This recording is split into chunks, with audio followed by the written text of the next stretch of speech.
নমস্কাৰ the cross কাৰেণ্টৰ বিশেষ অনুষ্ঠান ফিফা বিশ্বকাপ 2026লৈ মই খগেন কলিতা আপোনালোক আটাইকে স্বাগতম জনাইছো। 11 জুনত ফিফা ফুটবল বিশ্বকাপ, ফিফা অৰ্থতেই ফুটবল, ফুটবলৰ বিশ্বকাপ অৰ্থাৎ ফুটবলৰ মহাৰণ এখন আৰম্ভ হৈছে। আমি সিদিনাই কিছু কথা আলোচনা কৰিছিলো আৰু এতিয়া আমি দ্বিতীয়টো আলোচনা আৰম্ভ কৰিছো।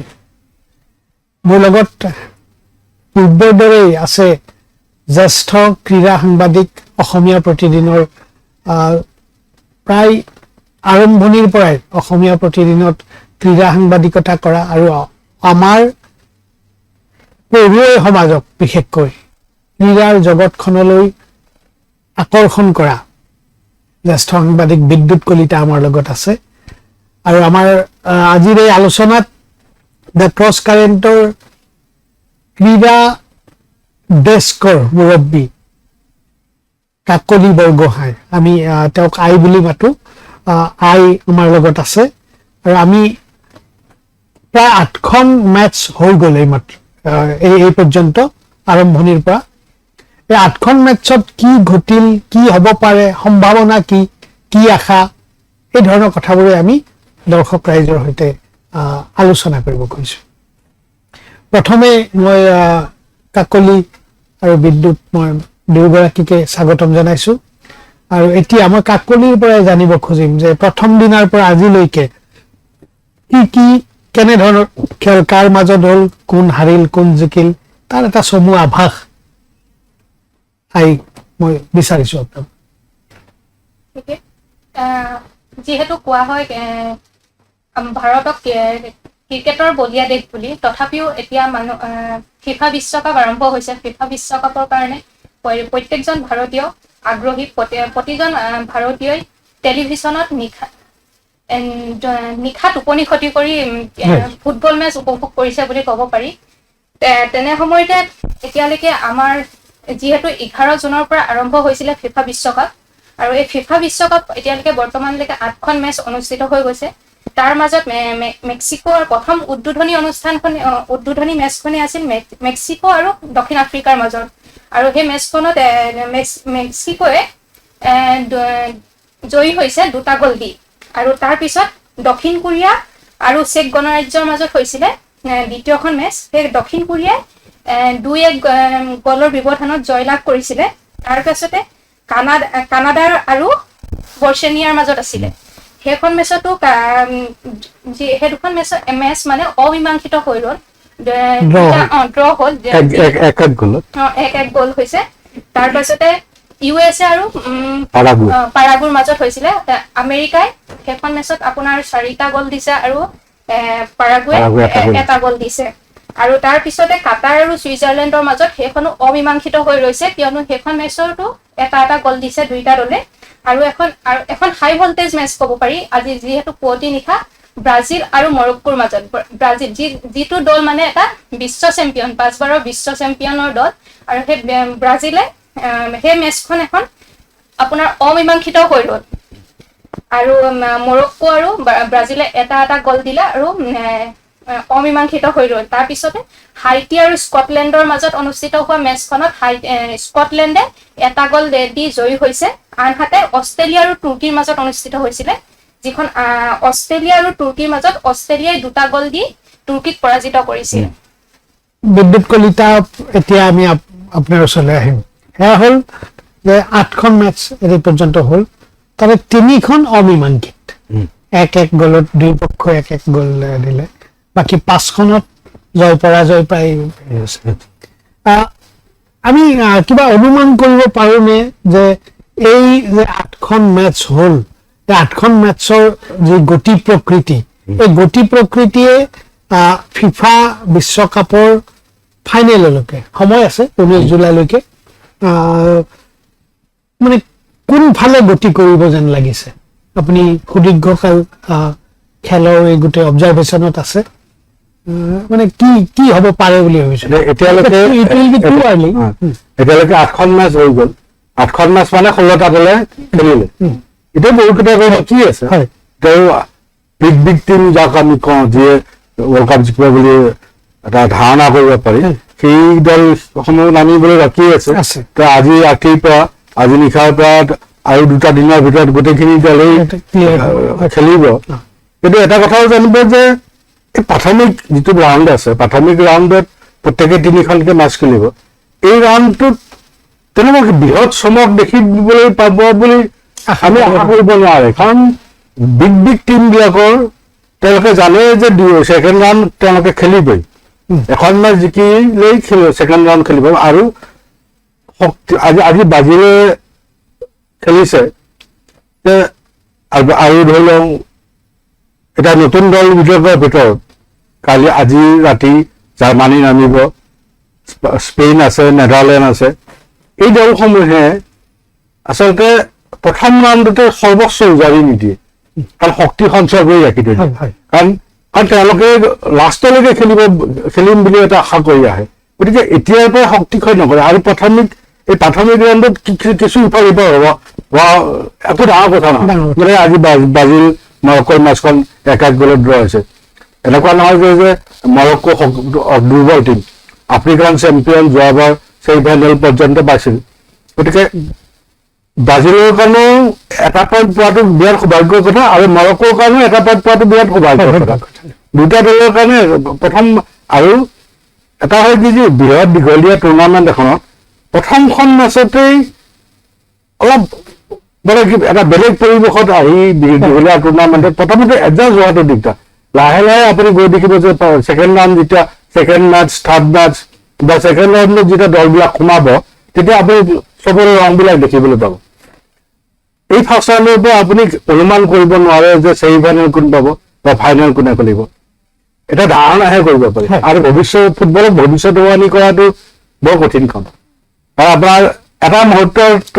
ইফাল সিফাল হৈ যাব এটা কথা ক'ব লাগিব যিটো ব্ৰাজিলৰ কথা কৈছো আজি ব্ৰাজিলত ড্ৰ হৈছে ব্ৰাজিলে যিখন উদ্বোধনী মেচ বা প্ৰথমখন মেচত 1934 চনৰ পৰা এবাৰো হৰা নাছিলে পৰাজিত হোৱা নাছিলে বা ড্ৰ হোৱা নাছিলে প্ৰত্যেকখন মেচতে ড্ৰ হৈছে প্ৰত্যেকখন মেচতে জয়ী হৈছে কিন্তু এবাৰ কিন্তু ব্যতিক্ৰম হৈছে অলপ কিছু মানে ব্ৰাজিলৰ কিবা ইনফ্ৰাষ্ট্ৰাকচাৰ পৰিকাঠামো সলনি হৈছে নে কি হৈছে নহয় চাওক মই আগতে কৈছো যে মৰক্কো দুৰ্বল দলিয়াই পেলাব শক্তিশালী টিম আৰু আফ্ৰিকাৰ টিমক ফাইনেল খেলা মানে ফাইনেল খেলা আৰু আফ্ৰিকাৰ টিম সদায় ভয়ানক টিম আফ্ৰিকাৰ শক্তি বিশেষকে দৈহিক গঠন প্লেয়াৰৰ দৈহিক গঠন বিৰাট ভয়ানক আৰু আফ্ৰিকাৰ টিমক বিশ্বৰ প্ৰতিটো দলে ভয় কৰে এটা শক্তিশালী তেওঁলোকৰ এটা মানে কি আছে এটা দৈহিক গঠন আৰু শক্তি বিশেষকে মানে বডি আৰু যিসকলে খেল খেলে তেওঁলোকৰ অনুশীলনৰ সেইটো খুব বেছি হয় আৰু মানে গোটেইখিনিয়ে ইউৰোপৰ কাণ্ট্ৰিত খেলে আফ্ৰিকা হলে গোটেইখিনি ইউৰোপৰ কাণ্ট্ৰি ইউৰোপৰ টপ ক্লাবত খেলে আৰু এটা তাৰ মাজতে ক'ব লাগিব মৰক্কোৰ মানে 6জন খেলুৱৈ আছিলে স্পেইনত মানে প্ৰশিক্ষণ লৈ এতিয়া তেওঁলোকে মৰক্কোৰ হৈ খেলিছে এতিয়া চাওক মৰক্কো টিমৰ যিজন কেপ্টেইন তেওঁ ফ্ৰান্সৰ টপ ক্লাব PSG খেলে আৰু PSG এইবাৰ চেম্পিয়নছ লীগৰ চেম্পিয়ন টিম বাহিম ডিয়াছ বুলি যিজন তাৰকা প্লেয়াৰ আজি যিটো গ'ল হৈছে সেই গ'লটোত বাহিম ডিয়াছৰ অৱদান আছে বাহিম ডিয়াছৰ পাছেৰে গ'ল দিছে তেওঁ খেলে ৰিয়েল মাদ্ৰিদ টপ ক্লাব ৱৰ্ল্ডৰ টপ ক্লাব যিখিনি প্লেয়াৰ আছে টপ প্লেয়াৰ আছে সেই গোটেইখিনি প্লেয়াৰেই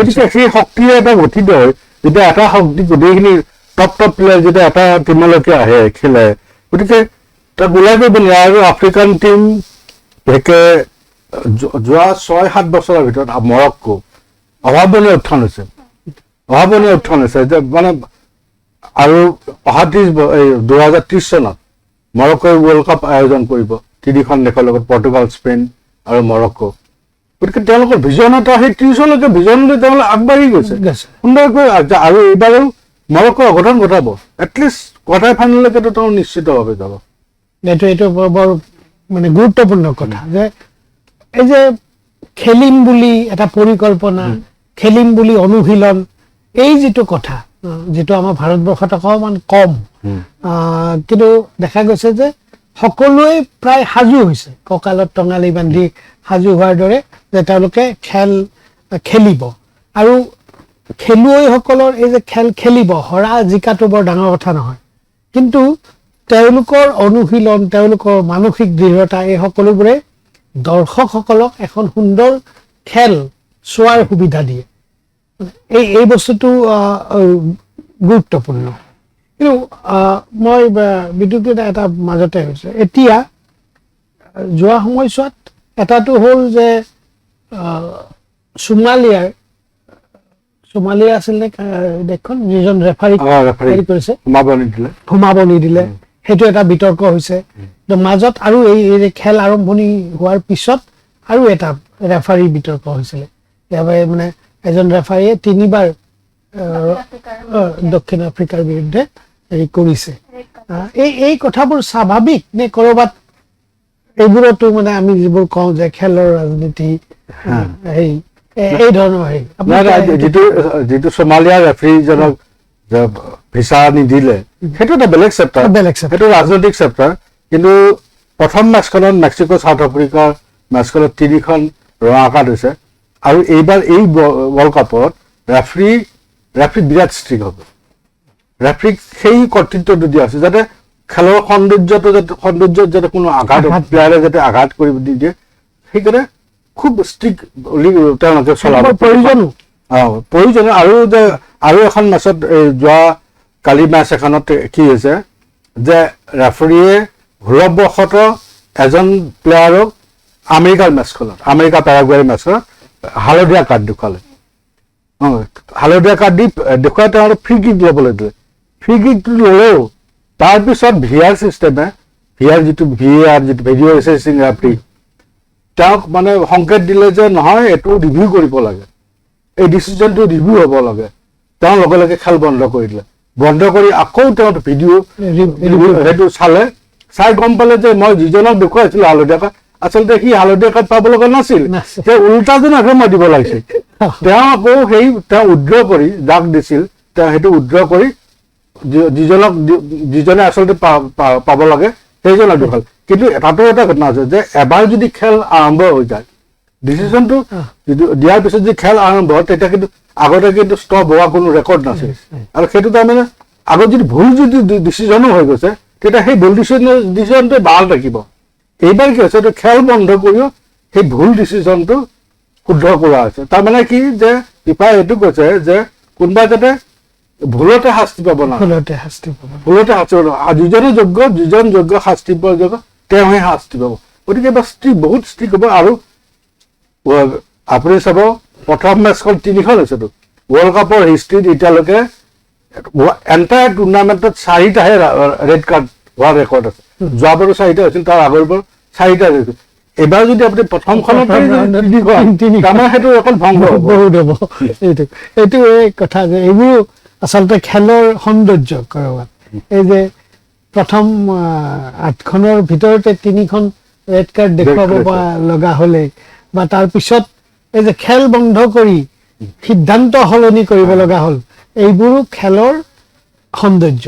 আৰু যিহেতু সময় বাগৰিছে, আজিকালি খুব তথ্য প্ৰযুক্তিৰ দিন, এইবোৰত মানে মানুহ এজনে বা ৰেফাৰীজন মানুহ, তেওঁৰ কিবা ভুল হ'বই পাৰে, আৰু এই ভুলটোক তথ্যগতভাৱে ভুল হৈছে নে শুদ্ধ হৈছে সেইটো বিচাৰ কৰাৰ কাৰণে কিন্তু মেচিন আৰু এটা মানে আৰু এটা বস্তু কি যে ৱৰ্ল্ড কাপৰ নিচিনা এখন টুৰ্ণামেণ্টত নহয়, প্লেয়াৰসকল আচলতে প্লেয়াৰ কিন্তু তাতকৈ এক্টিং বেছি কৰে।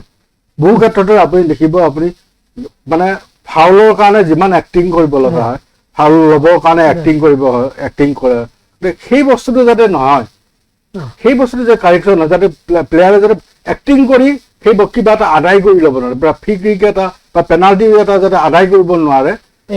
আগতে তাৰমানে বহু ঘটনা ঘটিছে যে এক্টিং কৰিও মানে কিবা এটা সুবিধা আদায় লৈছে, যিটো তাৰমানে পিছত এবাৰ ডিচিশ্যন দিয়াৰ পিছত সলনি কৰাৰ সুবিধা নাছিল। কিন্তু এইবাৰ সেইটো নহয়। এবাৰ কোনো বিতৰ্কিত বা পেনাল্টি বক্সৰ ভিতৰত যদি কিবা ফাউল বা কিবা তেনেকুৱা সেইটো ৰিভিউ কৰাৰ পিছতহে এই ডিচিশ্যনটো দিব। এইটো বৰ গুৰুত্বপূৰ্ণ। অৰ্থাৎ এইবাৰৰ খেলখনত বা ৱৰ্ল্ড কাপ টুৰ্ণামেণ্টখনত দেখা গৈছে যে অন্তত কাৰিকৰী তথ্যগত এই ধৰণৰ ভুলবোৰ তেওঁলোকে হ'ব নিদিয়ে। এইটো এটা বাৰু গুৰুত্বপূৰ্ণ কথা। কিন্তু কেতিয়াবা ধৰক খেলৰ উত্তেজনা, খেলৰ এই যে কৈছো যে কেতিয়াবা ভুলেই হ'ল, ভুল হ'ল, কিন্তু খেলৰ এই উত্তেজনা আৰু খেলৰ প্ৰতি দৰ্শকৰ যিটো দৃষ্টি, এই দৃষ্টিবোৰ থাকে। কেতিয়াবা ক'ব নোৱাৰাকে কোনোবাই ফাউল কৰে, কোনোবাই হেৰি কৰে। ক'ৰবাত সেইটোৱে এফেক্ট কৰিব নেকি এনেধৰণৰ যে বেছি কাৰিকৰী মানে হেৰিত, তাৰপিছত বেছি ষ্ট্ৰিক্টনেছ, এই কথাবোৰে খেলৰ যিটো মানে মাদকতা, এই মাদকতা ৰক্ষাৰ ক্ষেত্ৰত ক'ৰবাত এফেক্ট কৰিব নেকি? ফুটবলত চাওক, ফুটবল এটা এনেকুৱা এটা বডি কণ্টেক্ট গেম।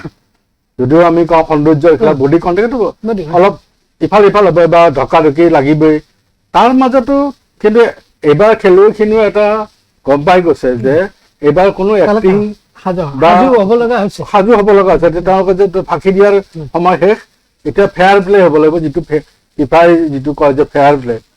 গতিকে ফেয়াৰ প্লে নহ'লে যিকোনো মুহূৰ্ততে হয়তো মই বাদ পৰিব যাব পাৰোঁ বা খেলপথাৰৰ পৰা বাহিৰ হ'ব পাৰোঁ। গতিকে সেই এটা সাৱধানতা, কিন্তু তেনেকুৱা সাৱধানতা এটা খেলৰ কিন্তু সৌন্দৰ্যটো অলপ কিছু হ'লে হ্ৰাস কৰিব। কাৰণ ফুটবলত আমি সদায় কি গাত গায়ে লগা এটা অলপ উত্তেজনা নহ'লে ফুটবলটো সেইটো নহয় যেন লাগে।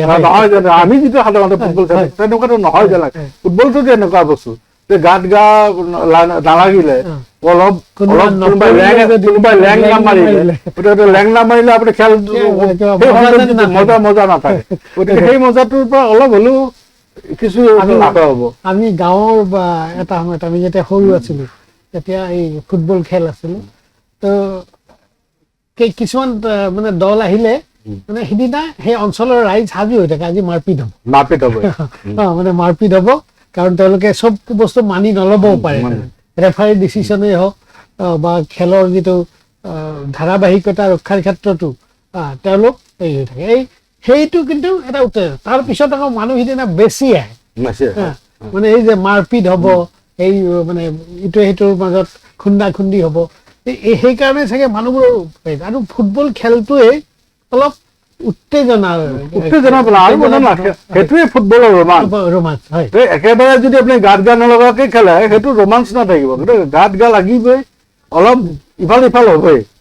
এইবাৰ আৰু এটা কথা হৈছে যে টিভিত যি ধৰণে মানে হেৰি আছিলে, উপলব্ধ আছিলে আগতে, এইবাৰ তেনেকুৱা বহুততে হোৱা নাই বুলি কৈছে। বিভিন্নজনে আমাক হেৰি কৈছে যে কেনেকে পাব পাৰি ফুটবল খেলাখন, হেৰিখন। এই বিষয়ে আপোনালোকৰ হাতত ইনফৰ্মেশ্যন কি আছে? কাকলি তাতে কিবা আছে নেকি? যিহেতু এইবাৰ মানে ফিফা বিশ্বকাপৰ প্ৰথম কি কয় পৃষ্ঠপোষকতা কোনো ল'ব বিচৰা নাছিল, স্পনচাৰশ্বিপ কোনে দেখুৱাব লাইভ মেচ। কিন্তু তাৰপিছত একেবাৰে শেষত GTV লৈছিলে। GTV এতিয়া OTT প্লেটফৰ্মত আহে আৰু টিভিত আহে। এই ইউনাইটেড 8 বুলি নামৰ চেনেল এটাত আহে, তাৰপিছতে OTT G5ত আহে। যিটো ছাবস্ক্ৰিপশ্যন এটা মানে আমাৰ অসমৰ কথাই ক'বলৈ ধৰো, অসমৰ মানুহৰ বাবে ল'বৰ বাবে মোৰ মতে সম্ভৱ নহয়। কাৰণ 3 মাহৰ এটা ছাবস্ক্ৰিপশ্যনৰ কাৰণে 799 টকা সম্ভৱ নিশ্চয়, 800 টকা, প্ৰায় 800 টকাই এজন মানুহৰ অসমবাসী বা ভাৰতবাসীৰ বাবে, ভাৰতৰ নিচিনা এখন দেশৰ বাবে মানে সেইটো ল'ব পৰা সম্ভৱ হৈ উঠা নাই। যিহেতু আগৰ মেচ আমি জিঅ' টিভিয়ে কৰিছিলে, জিঅ' টিভিত আমি ফ্ৰীকে চাবলৈ উপলব্ধ হৈছিলে। গতিকে সকলোৱে মানে জিঅ' টিভিত উপভোগ কৰিব পাৰিছিলে। এইবাৰ মানে GTVয়ে যেতিয়া লৈছে, ছাবস্ক্ৰিপশ্যনৰ কথাটো আহি পৰিছে, তাৰ বাবে অকণমান সমস্যাৰ সৃষ্টি হৈছে। ফিফাই এই স্বত্বটো ইণ্ডিয়াত স্বত্বটো বিক্ৰী কৰিবৰ কাৰণে প্ৰথম অৱস্থাত $100 মিলিয়ন এটা তেওঁলোকে হেৰি দিছিল, কিন্তু কোনো আগবাঢ়ি নাহিল। জিঅ' টিভিয়ে গৈছিল, জিঅ' টিভিয়ে $30 মিলিয়ন গৈছিল, কিন্তু তেওঁলোকে নিদিলে। লাষ্ট মমেণ্টত উপায় নাপায় ফিফায়ো দামটো কমাবলগীয়া হ'ল। লাষ্ট মমেণ্টত যেনিবা জিৰ লগত এটা টাই আপ হ'ল, আৰু একদম লাষ্ট মমেণ্টত এসপ্তাহ থকা অৱস্থা আৰু জিঅ'ৰ তেতিয়া তেওঁলোকৰ ইনফ্ৰাষ্ট্ৰাকচাৰ নাছিলে, তেওঁলোকৰ কোনো স্পৰ্টছ চেনেল নাছিল, গতিকে তেওঁলোকে গোটেই স্পৰ্টছ চেনেল কেইটা নিজে বনাব লগা হৈছে, বনাই মেলি সেই এটা গেপ এটা হৈ গ'ল আচলতে। আগতে জিঅ' টিভি হোৱা হ'লে গতিকে তেওঁলোকৰ এটা ইনফ্ৰাষ্ট্ৰাকচাৰটো আছিলে, গতিকে তেওঁলোকৰ সুবিধা হ'ল হয়। কিন্তু এইবাৰ সেই এটা গেপৰ কাৰণে আৰু চাওক আচলতে কিয় আগবাঢ়ি অহা নাই। প্ৰথমতেতো দূৰদৰ্শনৰ আগতে আমিতো দূৰদৰ্শনৰ পৰাই খেল চাইছো, কিয় অহা? প্ৰথম কথা খেলৰ টাইমিংটো 12:30, 1:30, 2:30, 3:30, 4:30, গতিকে এইখিনি সময়ত ভাৰতৰ মানুহে খেল নাচায়। যদি খেল নাচায় তাৰপৰা দৰ্শক কমিব, দৰ্শক কমিলে দৰ্শক কমা মানে কি স্পনচৰ নাপাব।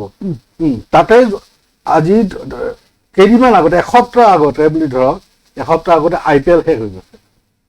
চব কোম্পানীয়ে IPL-ৰ নামত অজস্ৰ পইচা, এডভাৰটাইজৰ নামত অজস্ৰ পইচা খৰচ কৰিছে। গতিকে তাৰ ইমানখিনি খৰচ কৰাৰ পিছত এতিয়া তেওঁলোকৰ হাতত পইচাই নাই। আৰু খেল হ'ব কেতিয়া? খেল হ'ব মাজৰাতি।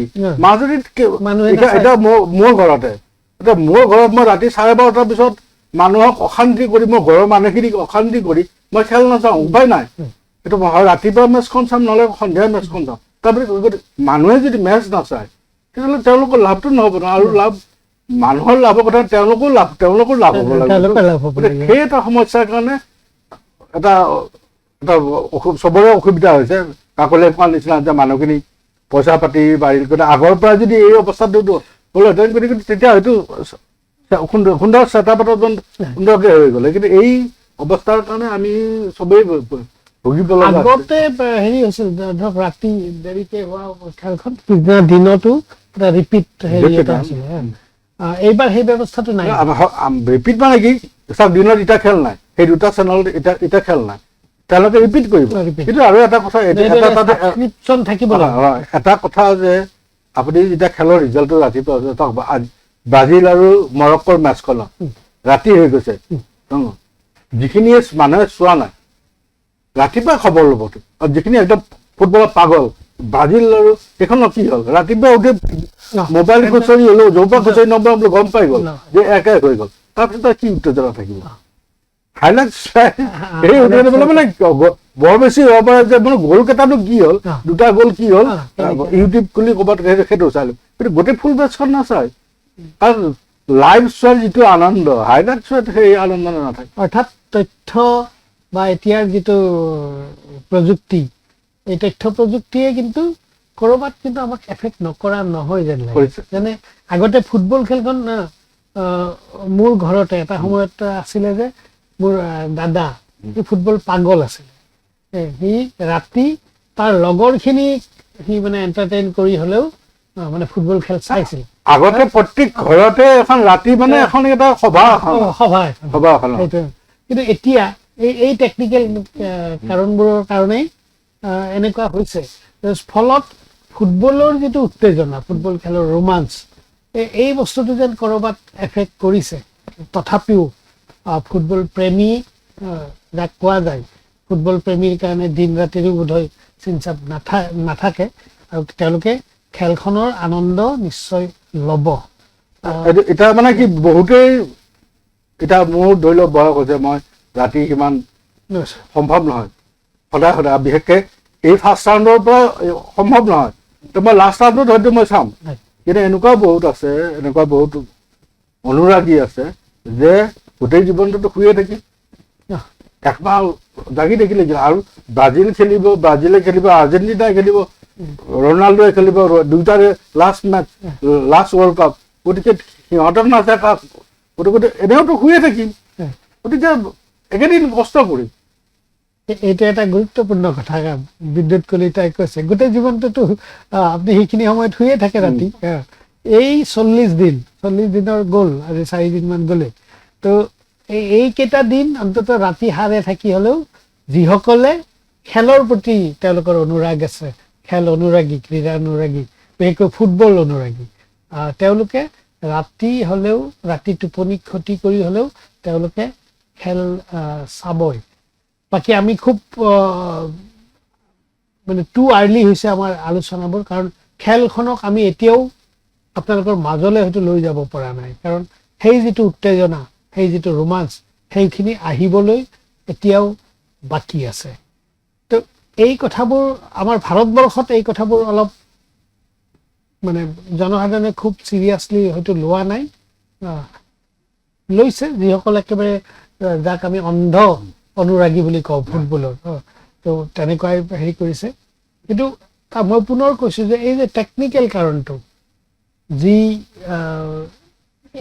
G5 এইটো হেৰি কৰাৰ পিছত আগতে ঘৰে ঘৰে হেৰি আছিলে টিভিত খেলখন চলি থাকে কোনোবাই হাইলাইট চাইছে তাৰপিছত মূল খেলৰ দিনা হাৰে থাকি চাইছে এইবাৰ সেইটো অকমান কম হৈছে কিন্তু তথাপিও ক'বই লাগিব যে ফুটবলৰ প্ৰতি মানুহৰ যিটো অনুৰাগ এইটো এতিয়াও এইটো কমা কথা নহয় এইটো তেজত থকা কথা আৰু তেনেকুৱাকে হ'ব কেৱল বিদ্যুৎ কলিতাই এবাৰ মনত পেলাই দিছে মেছি ৰনাল্ডো এই তাৰকা ফুটবলাৰবোৰৰ এইবাৰ এখন এই শেষ বিশ্বকাপ গতিকে তেওঁলোকৰ ভৰিৰ যাদুটো আমি অন্তত শেষবাৰৰ বাবে হলেও দেখিবলৈ আমি মইতো আগ্ৰহী হয়ে আপোনালোক দৰ্শক ৰাইজ আগ্ৰহী হয় নে নহয় সেইটো আপোনালোকে নিজে জানিব আজিৰ অনুষ্ঠান ইমানতে সামৰিব খুজিছো আমাৰ কাকলি ধন্যবাদ জনাইছো তেওঁ গোটেই ইনফৰমেশ্যনবোৰ দিছে আৰু তেওঁ ইনফেক্ট ক্ৰছ কাৰেণ্টত ক্ৰীড়া ক্ষেত্ৰত সকলো ইনফৰমেশ্যন ৰখা এগৰাকী আমাৰ জ্যেষ্ঠ সাংবাদিক কাকলি ধন্যবাদ জনাইছো আৰু বিদ্যুৎ কলিতা আমি পৰৱৰ্তী অনুষ্ঠানত আকৌ এনেকে লগ হ'ম এনেকুৱা কথাবোৰে আমি আলোচনা কৰিম আজি ধন্যবাদ